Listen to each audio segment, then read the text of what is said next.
Assalamualaikum warahmatullahi wabarakatuh.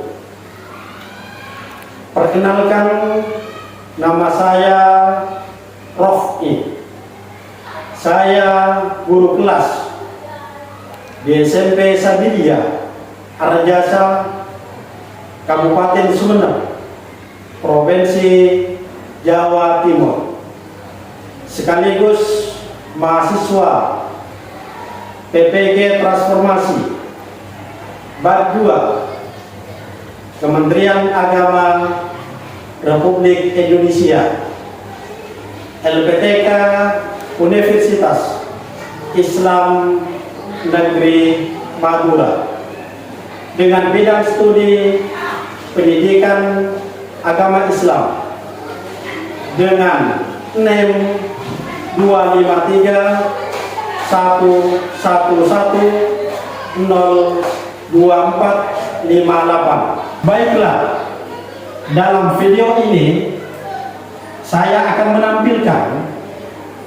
video proses pembelajaran untuk uji kinerja atau UKIN pada materi pembelajaran pendidikan agama Islam. Bagaimana kabar anakku? Alhamdulillah, semoga kita semua, Bapak dengan kalian semua, senantiasa dalam lindungan Allah dan sehat selalu. Amin. Sebelum Bapak lebih jauh menjelaskan tentang mandiri yang harus disampaikan pada kesempatan kali ini, maka marilah kita lebih barakahnya untuk berdoa bersama-sama. Kira-kira di antara kalian siapa yang mau memimpin doa? Silakan ke depan. Ayo.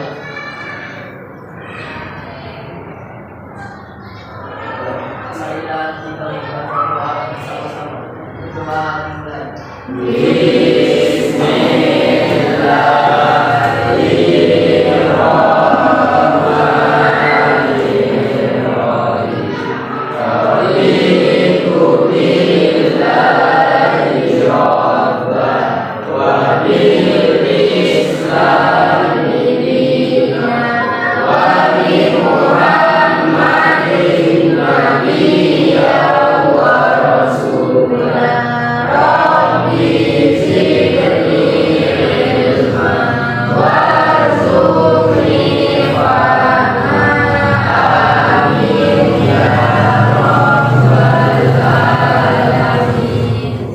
Karena selesai berdoa, kalian silakan kembali. Terima kasih. Untuk selanjutnya, karena kita siswa dengan Bapak semuanya selalu cinta kepada negara, oleh karena itu marilah kita bersama-sama untuk menyanyikan lagu nasional kita, Indonesia Raya, yang akan dibuka pada kesempatan anak-anakku. Sebelumnya dimohon berdiri semuanya. Berdiri anakku, mengikuti ya dengan seksama.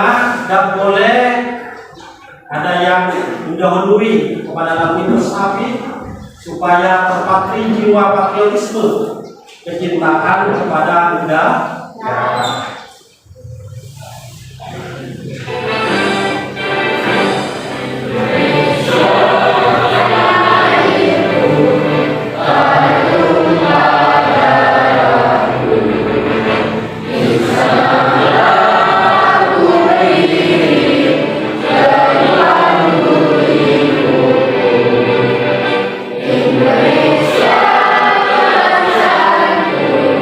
Bangsa dan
sebagaimana tadi.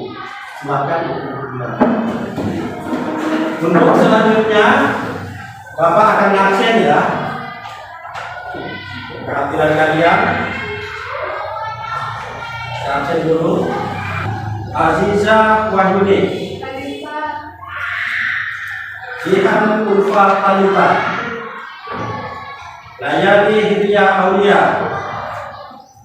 Majidatul Khairah, Nafila Kaina Mubarakah, Rabiatus Sahidah, Firdatul Atifah, Sayyidi Nur Aini, Ahmad Alfan Ashraf Firdaus, Asri Nur Hanis, Gusti Muhammad Iqbal Maulana, Muhammad Desa Rasulullah, Muhammad Ma'ruf Hakim, Raden Tariq Lukman Hamidin, Rafiki. Baik, sudah absen semuanya. Bapak sekarang akan masuk kepada tujuan pembelajaran ini. Tujuan pembelajaran ini bagaimana kalian menjadi siswa yang memiliki kemampuan yang diharapkan oleh negara.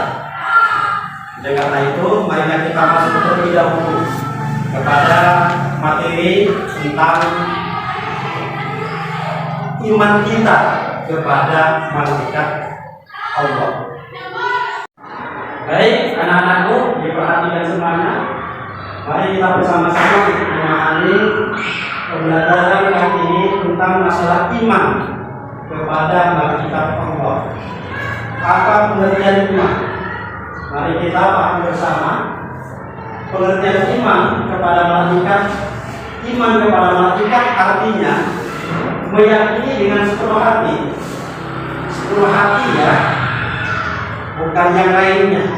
Seluruh jiwa raga dan hati ini bahwa malaikat adalah makhluk ciptaan Allah yang selalu taat kepadanya dan memiliki tugas-tugas tertentu. Jadi persoalan keimanan itu ada dalam hati kita masing-masing. Makanya keimanan kita terutama kepada Allah, juga kepada malaikat yang juga itu merupakan makhluk Allah dan diciptakan oleh Allah, maka kita hukumnya fardu ain atau wajib mengimaninya, meyakininya bahwa malaikat itu adalah selalu mengawasi kita semua. Dan malaikat itu banyak sekali, cuma yang wajib ya, kita ketahui itu jumlahnya 10. Sebelum kepada malaikat yang jumlahnya 10, maka kita terlebih dahulu harus mengetahui sifat-sifat malaikat. Kita juga manusia memiliki sifat. Cuma kita harus kenal bagaimana sifat malaikat. Sifat malaikat Allah. Yang pertama, malaikat itu diciptakan dari cahaya nur. Tahu nur? Nur ini adalah merupakan sebuah cahaya yang selalu menerangi kita. Makanya malaikat itu tidak mau kepada yang gelap-gelap itu. Kenapa? Ya karena malaikat selalu ibadah, selalu taat beribadah kepada Allah. Itu yang pertama adalah sifat-sifat malaikat diciptakan dari cahaya. Yang kedua, selalu taat kepada Allah. Ini malaikat. Kalau kita kadang tidak, kadang taat. Kadang taatnya kita itu ketika karena ada kepentingan. Itu kalau, tapi kalau malaikat selalu ibadah dan taat dan tidak pernah melakukan dosa sekali. Karena menciptakannya untuk taat beribadah kepada Allah. Kemudian yang ketiga sifatnya tidak berjenis kelamin, tidak seperti kita. Itu malaikat. Yang keempat, tidak makan dan minum. siang malam pasti makan dan malaikat adalah tidur. Kemudian malaikat tidak tidur, makanya tahu terhadap kita semuanya, tahu kepada Iqbal, tahu kepada ini dan seterusnya. Dimanapun tempatnya pasti akan tahu, dan itu adalah ditugaskan oleh Allah. Kemudian memiliki kemampuan berubah wujud. Kalau kita tidak bisa, itu malaikat hebatnya karena diberikan kemampuan Allah bisa berubah wujud. Hanya orang-orang tertentu lah yang selalu dekat dengan malaikat. Oleh karena itu, marilah kita mengenal tugas-tugas 10 malaikat sebagaimana yang Bapak akan tampilkan. Mari perhatikan bersama nama-nama malaikat yang wajib kita ketahui, yang jumlah 10, sekaligus tugas-tugasnya, bagaimana ini bisa dicerna dan bisa kita pahami bersama. Yuk, melalui tayangan video kali ini.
Itulah ya, tampilan jumlah 10 malaikat yang wajib kita ketahui beserta tugas-tugasnya. Baik, kita lanjut. Sekarang adalah hikmah beriman kepada malaikat. Hikmah beriman kepada malaikat itu apa saja? Yang pertama, menumbuhkan ketaatan kepada Allah. Jadi hikmah dari kita beriman kepada malaikat setelah beriman kepada Allah, maka ada hikmahnya. Salah satunya hikmahnya, kita ini dapat menambah semangat untuk ditingkatkan ibadah kepada Allah. Itu hikmahnya.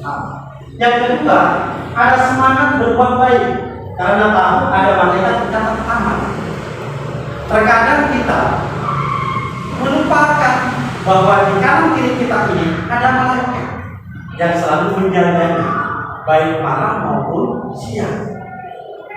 Hanya hati-hati. Kemudian yang ketiga, takut berbuat dosa. Ini hikmahnya. Ketika hikmah beriman kepada malaikat ini kita miliki, pasti kita, meskipun itu adalah dosa kecil, apalagi besar, pasti kita akan menghindari. Takut berbuat dosa. Yang terakhir, memperkuat keyakinan akan adanya kehidupan selamanya. Ini bukti hikmah kita beriman kepada Allah. Kalau kita tidak beriman kepada malaikat, dipastikan tidak akan kuat keyakinannya bahwa setelah adanya kehidupan setelah air kematian itu pasti ada kehidupan. Kita lanjut. Contoh, ini contohnya perilaku beriman kepada malaikat Allah. Yang pertama, perilaku jujur dan bertanggung jawab, berkata jujur, berbuat jujur, bertanggung jawab. Tugas-tugas yang diberikan oleh guru dilakukan. Yang kedua, menjauhi maksiat. Yang ketiga, gemar, suka beramal baik. Yang keempat, menjaga lisan dan perbuatan. Inilah sekilas dari materi singkat terkait dengan beriman kepada malaikat. Barangkali ada pertanyaan dari kelompok 1, kelompok 2, kelompok 3, kelompok 4 untuk dipertanyakan kepada Bapak. Silakan angkat tangan. Ayo, siapa namanya? Dipersilakan Iva untuk bertanya kepada Bapak. Ayo. Kenapa seseorang mungkin berani melakukan perbuatan dosa secara sembunyi-sembunyi meskipun mereka menyadari adanya malaikat pencatat amal? Ini pertanyaan yang luar biasa. Tepuk tangan dulu ya. Luar biasa. Kami bertanya seperti itu karena siswa-siswa pasti sangat paham ya, terutama Diva yang mempertanyakan seakan-akan ini menjadi permasalahan pokok pada kesempatan kali ini. Dari penjelasan dari awal hingga akhir berkaitan dengan pengertian malaikat, kemudian tugas malaikat dan hikmahnya, dan kita beriman kepada malaikat Allah, sehingga muncullah namanya pertanyaan, yang pertanyaannya itu tentang kenapa banyak orang yang beriman kepada malaikat Allah tapi juga tidak takut untuk berbuat dosa. Nah, disinilah yang perlu dipertanyakan itu iman kita. Oleh karena itu, maka Bapak akan melakukan tugas-tugas untuk dikaji. Karena apa? Diva ini menampilkan sebuah yang namanya permasalahan yang dimunculkan hari ini untuk dibahas oleh kalian semua. Kira-kira nanti bagaimana jawabannya di antara kelompok-kelompok kalian ini? Kalau perlu didiskusikan, dipersilakan. Oleh karena itu, mari kita kalian untuk melakukan tugas menulis kembali apa yang sudah disampaikan oleh Tengku yang namanya Diva berkaitannya dengan iman kepada malaikat. Tapi kenapa masih banyak orang yang melakukan dosa seakan-akan tidak takut? Seperti itu. Mari kita akan bagi tugas. Kelompok 1 mana? Teman-teman? Ya, ini tugas kelompok. Dipersilakan kasus tadi ditulis kembali dan nanti dijawab. Mana kelompok 2 sana? Ini silakan Pak Ketuanya. Kelompok 3 silakan ditulis juga ya. Nanti diisi. Kelompok 4. Nah, ini juga menulis meskipun mempertanyakan sama. Kenapa? Jangan-jangan yang bertanya ini perlu jawaban juga bisa menjawab, penting gitu ya. Ya, dipersilakan dalam waktu yang sesingkat-singkatnya untuk mengerjakannya. Mungkin berada Perbuatan dosa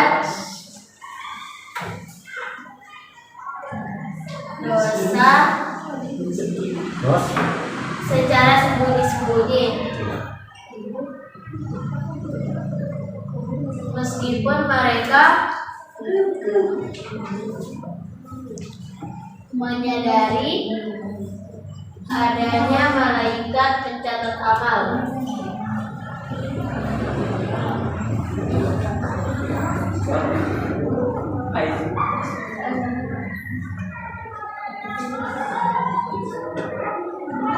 Ya, tulis ya. Tulis semuanya.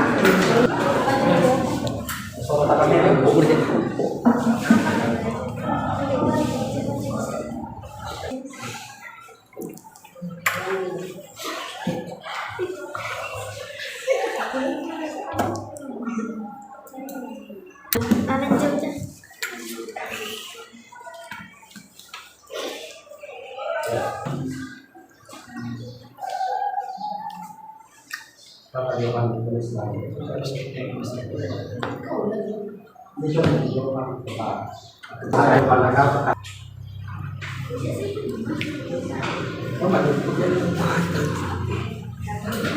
apa Din? apa ya?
Saya cross check, belum selesai masih ya, lanjutkan isi.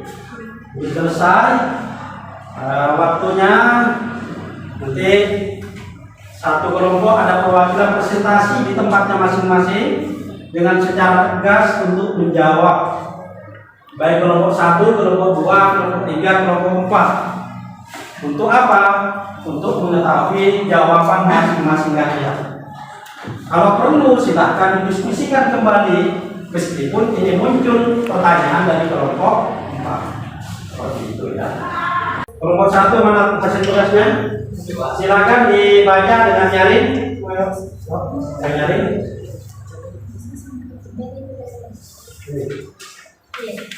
Nyaring. Ya. Soalnya baca dulu.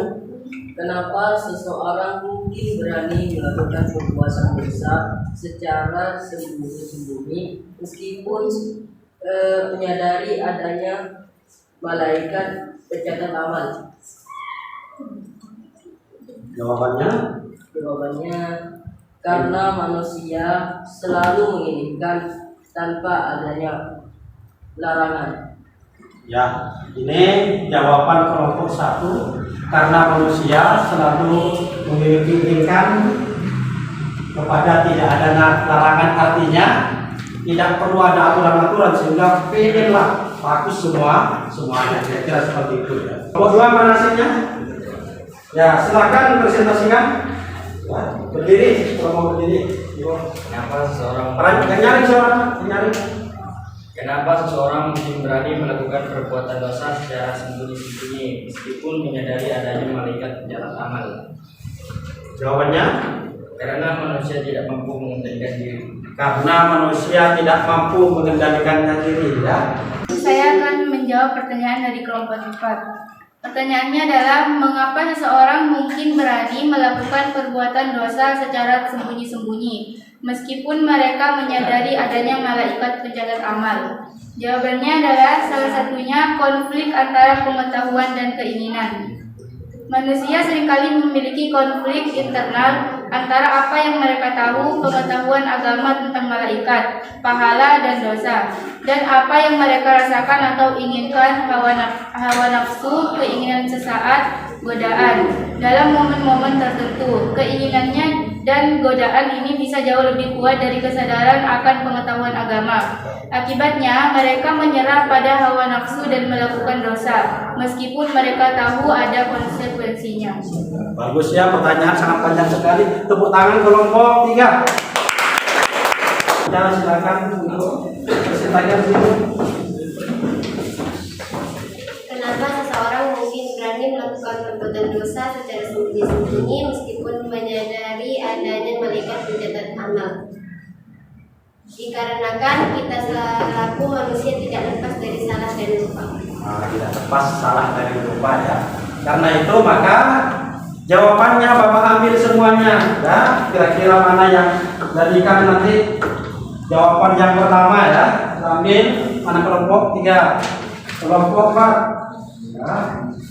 Dari keempat kelompok ini ya sudah melaksanakan tugas sebagaimana yang sudah ditugaskan, mendiskusikan bersama teman-temannya. Hasil kelompok 1 bersama teman-temannya diskusi menghasilkan ya, karena manusia tidak mampu mengendalikan diri ya. Kelompok 2 karena manusia tidak mampu karena manusia selalu menginginkan tanpa adanya larangan.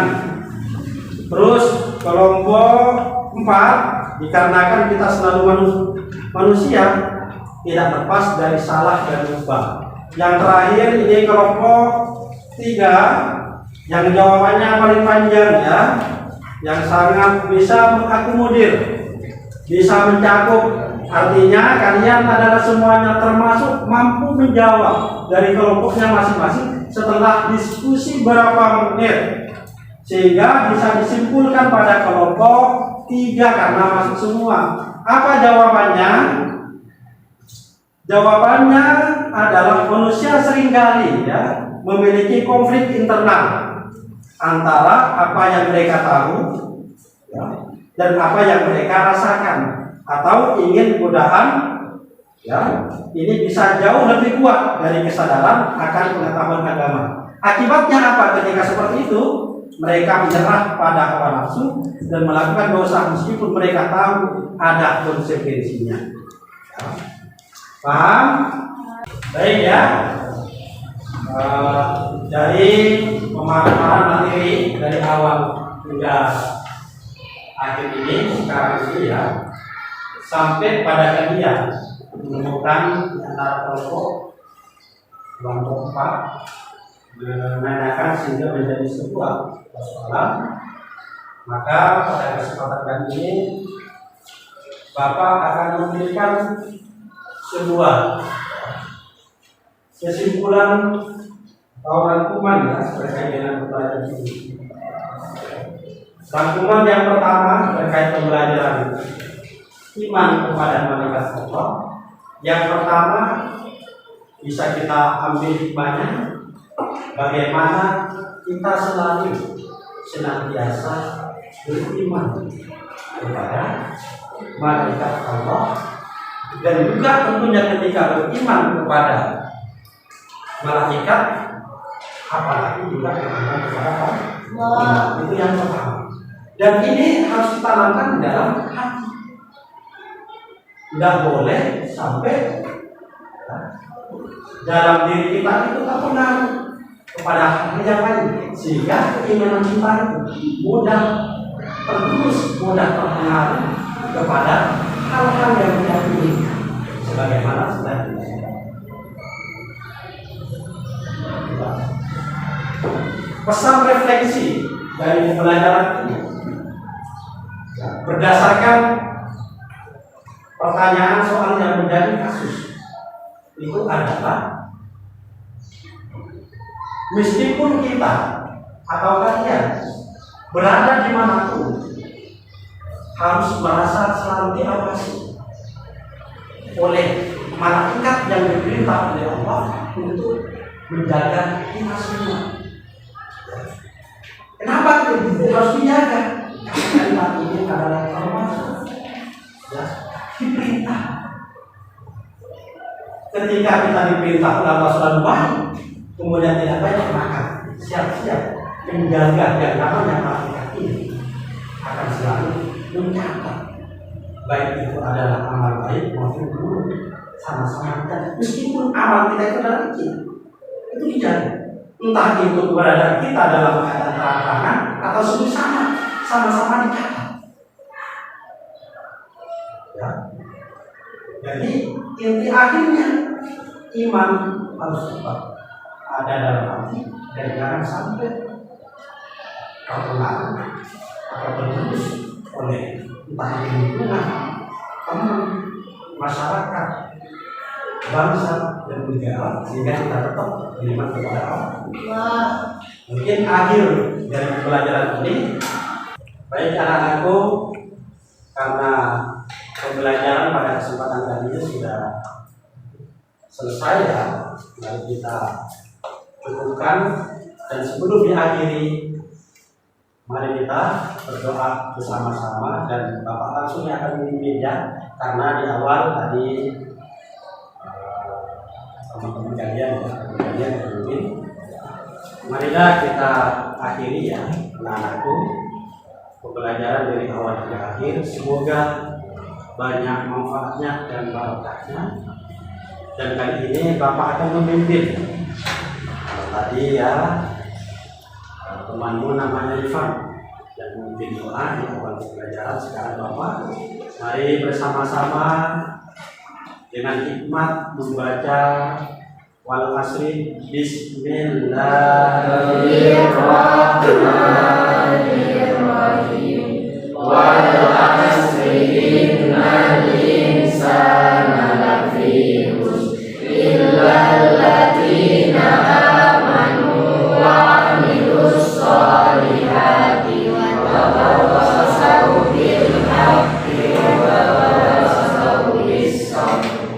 Sebelum kalian pulang, selamat dengan Bapak ya. Hati-hati di jalan. Ayo, monggo. Dari apa? Hilir.